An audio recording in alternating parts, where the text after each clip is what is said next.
반갑습니다. 11월 9일 화요일 큐티 스케치 시간입니다. 오늘 본문은 욥기 21장 1절로 16절까지의 말씀입니다. 오늘 본문은 이렇게 시작합니다. 욥이 대답하여 이르되 너희는 내 말을 자세히 들으라.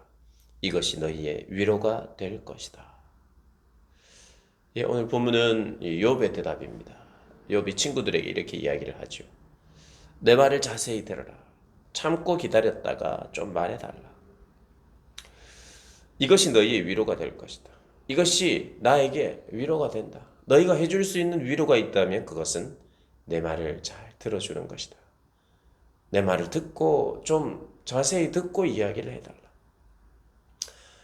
여러분, 사람들을 위로할 때 참 중요한 위로가 있어요. 그것은 바로 경청이죠. 경청.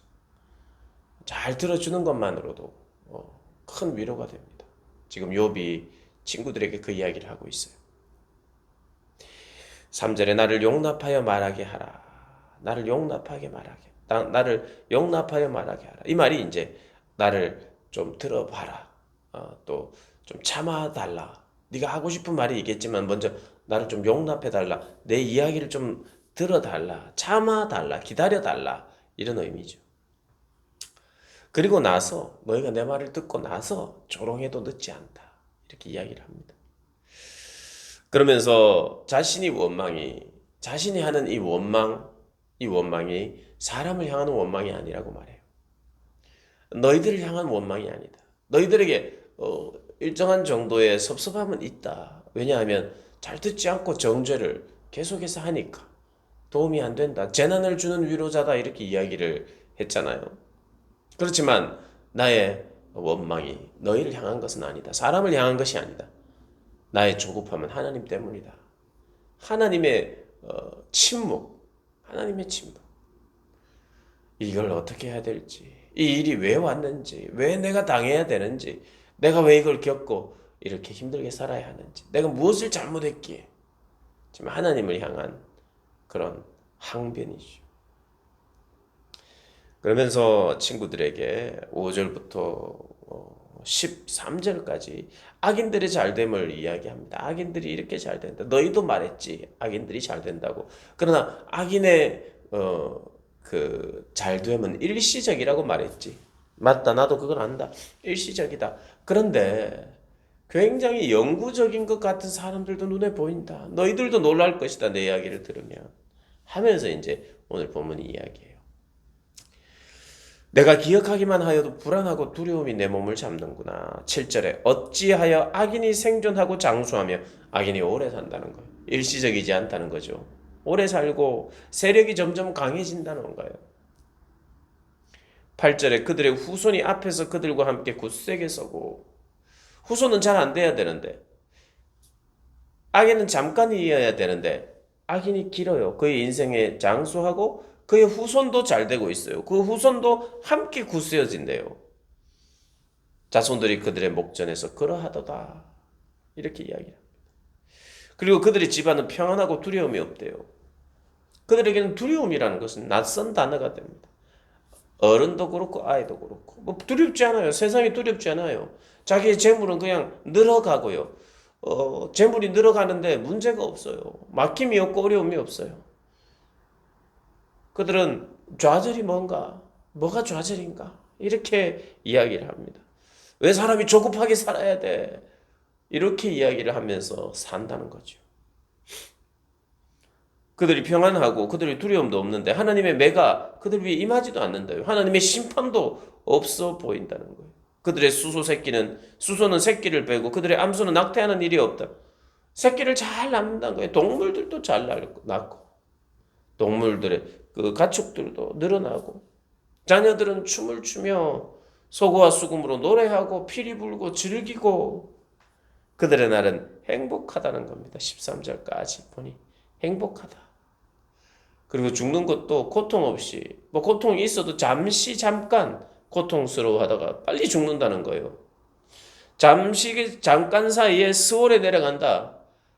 스월은 지옥이죠. 죽음 이유를 말하는 거죠. 그것도 잠깐 사이에 자신의 그 욥의 고통과 그 고난의 기간은 너무 길어요. 그래서 그도 잠깐 사이에 죽기를 원해요. 오히려 스올이 나에게 안식입니다라고 말할 정도로 고통스러웠죠. 고통이 너무 길어가지고.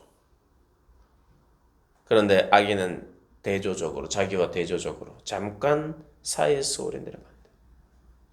그러면서 악인이 이렇게 이야기한다는 거예요. 14절에. 그들은 하나님께 말하기를 우리를 떠나서서 우리가 주의 도리 알기를 바라지 않습니다. 주님 우리를 떠나십시오. 저는 주의 도를 알고 싶지 않습니다. 십자가의 도 그런 거 알고 싶지 않아요. 예수님이 나를 사랑해요. 왜 사랑해요? 하나님이 사랑한다고요? 나 알고 싶지 않아요. 그분이 나를 사랑하는 것은 부담스러워요. 이렇게 이야기한다는 거예요. 전능자가 누구이기에 내가 섬겨야 됩니까? 절대자가 있다고요? 전능자가 있다고요? 창조주가 있다고요? 내가 왜 섬겨야 돼요? 창조 혹시 했을지 몰라도 나는 창조주가 있다고 믿지 않지만 창조를 했다고 해서 꼭 그분을 섬겨야 되나요? 이렇게 이야기를 한다고. 나를 떠나세요. 떠나세요. 우리가 그에게 기도한들 무슨 소용이 있으랴? 내가 그분께 기도할 필요도 없어요. 잘 되니까 모든 게. 기도할 필요도 없는데 왜 내가 기도해야 되느냐? 근데 반대로 너희들은 기독교인들은 여업은 기도하고 있네? 그 기도가 무슨 소용이냐? 하나님이 정말 살아계시고 전능하시고 창조주시고 구원자라고? 넌 지금 뭐 하고 있니? 완전히 망했잖아. 네가 사랑하는 하나님이 그런 분이니? 네가 섬기는 하나님이 너에게 이런 것을 주니?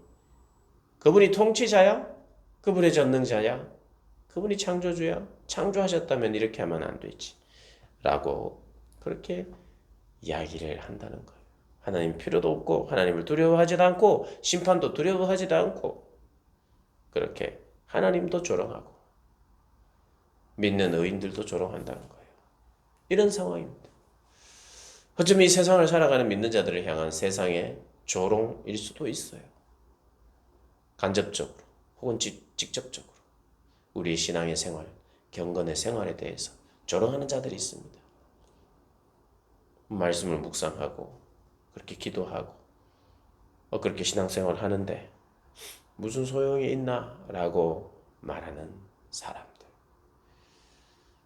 그리고 그들의 말이 현상적으로는 증상으로는 맞는 것 같아요.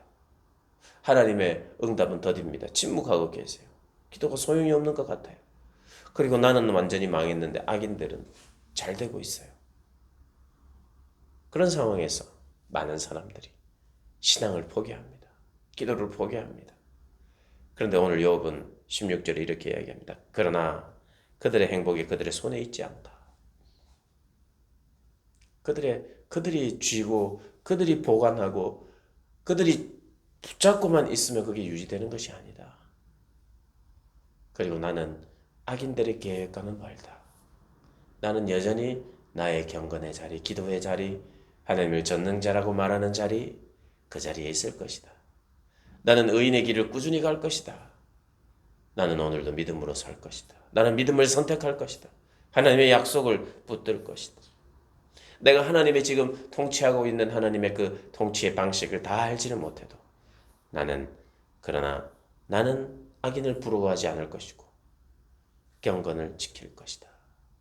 사랑하는 여러분, 악인의 길들을 보면 때로는 부러울 때가 있습니다. 그러나 부러워하지 아니하고 나는 나의 신앙을 지키겠습니다. 의인으로서 살아가겠습니다. 믿는 자로 살아가겠습니다. 여러분 그렇게 결단하며 오늘 하루 살아가시기를 주님의 이름으로 축복합니다.